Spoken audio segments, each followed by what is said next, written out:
चांगलं वाटतं मला.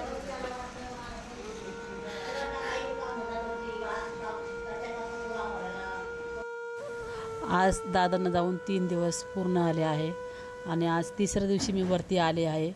खरं सांगायचं ठरलं ना, माझी ना हिंमत नव्हती होत वरती येण्याची. मला माहिती आहे मला वरती गेलं का त्रास होणार मला, कारण की मी त्यांच्यासोबत जास्त दिवस राहिले आणि प्रत्येक गोष्ट त्यांना देणं आहे, करणं आहे, औषधं आहे, खाणं पिणं सगळ्या गोष्टी, फक्त डायपर वगैरे माझा भाऊ चेंज करून द्यायचे. आणि या खिडकीमध्ये माझ्या वडिलांनी कधीच कुणालाच हात लावून दिला नाही. हे त्यांचे पेन आहे, हे त्यांचं कॅल्क्युलेटर आहे.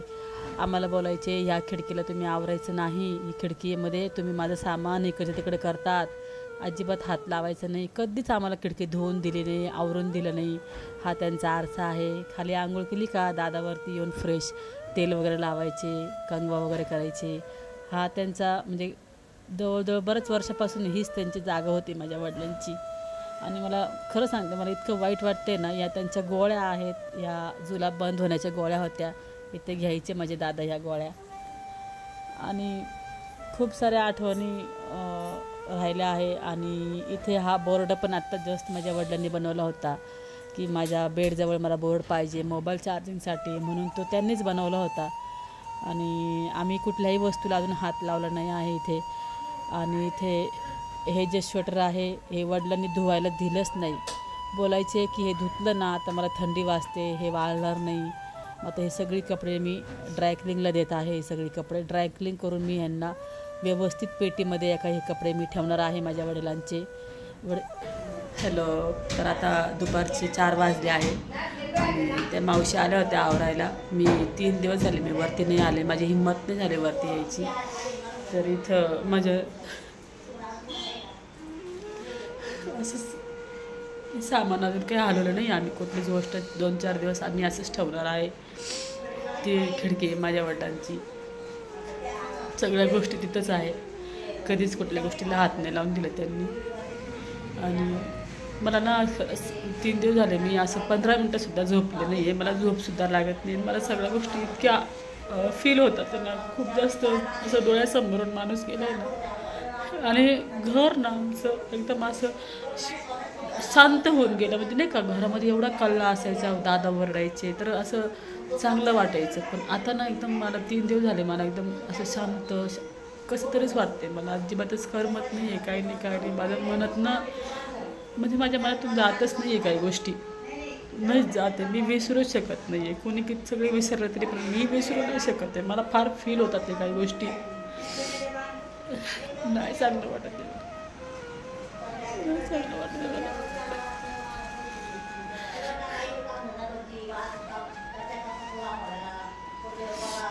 आणि एका ताई म्हणते की तुम्ही व्हिडिओ टाकता, तर व्हिडिओ टाकायचा उद्देश असा आहे की जसं आपण आपल्या फॅमिलीला सांगतो असं झालं तसं झालं, तर तुम्ही ना सगळी माझी फॅमिली आहात, तुम्ही मला ओळखतात, तुम्हाला माझ्या सगळ्या गोष्टी माहिती झाल्या आहेत.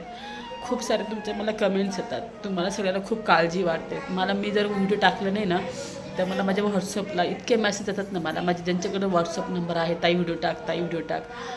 तर मी तुम्हाला ॲज अ माझी फॅमिली समजते, म्हणून मी प्रत्येक गोष्ट माझी जी काही असेल म्हणजे दुःख असू, माझे सुख असू, सगळ्या गोष्टी मी तुमच्यासोबत मी शेअर करते.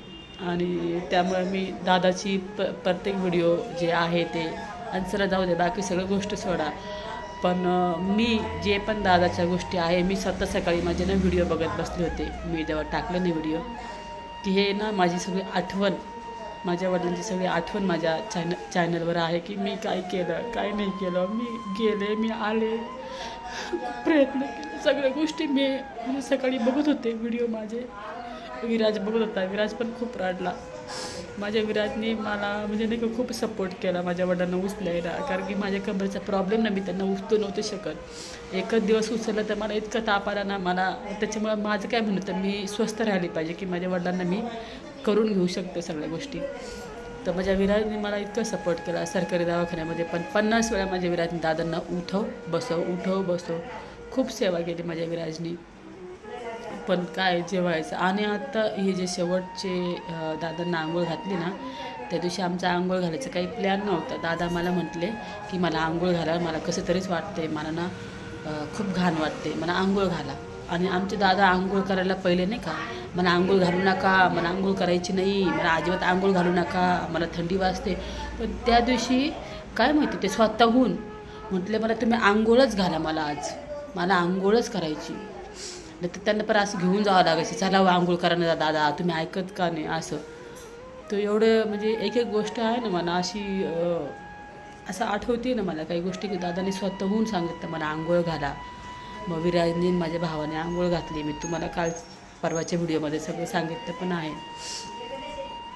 खूप अवघड असते ह्या सगळ्या गोष्टी, खूप अवघड असतं. माझ्या मिस्टरांच्या टायमाला पण मी या सगळ्यामध्ये गेली आहे. आज एक तर हा ते 15 वर्षानंतर परत हे दिवस माझ्यासोबत आले आणि मला हे सगळं फेस करावं लागते. माझं ना मन फार कमजोर आहे. मी विसरत नाही लवकर, खरंच नाही विसरत. आणि माझ्या वडिलांचं आहे ना, मी तर अजिबातच विसरू नाही शकत. ते कसं ते वडील होते, म्हणजे ते किती आगाव असले, किती हे होत म्हणजे स्वभाव ना त्यांचा फार असा कडक होता. पण जाऊ दे, ते माझे वडील होते. मला म्हणजे असं फील होत म्हणजे नाही जाते मनात ना माझं. मला फार त्रास होते त्या गोष्टीचा की असं वाटतं की मी कुठे कमी पडले की काय का काय.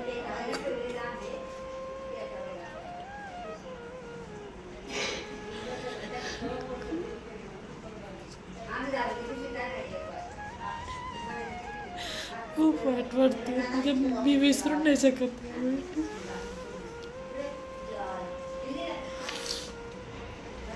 आणि घर एवढं शांत झालं, असे घरामध्ये अजिबात चांगलं वाटत नाही, अजिबात नाही, अजिबात खूप खराब वाटते. घरात त्यांचा आवाज कानामध्ये माझ्या घुमतो, खूप खराब वाटते. ती सारखं इथं असायची, तरफड करायची, ये दे ते दे ते दे ते दे सारखं.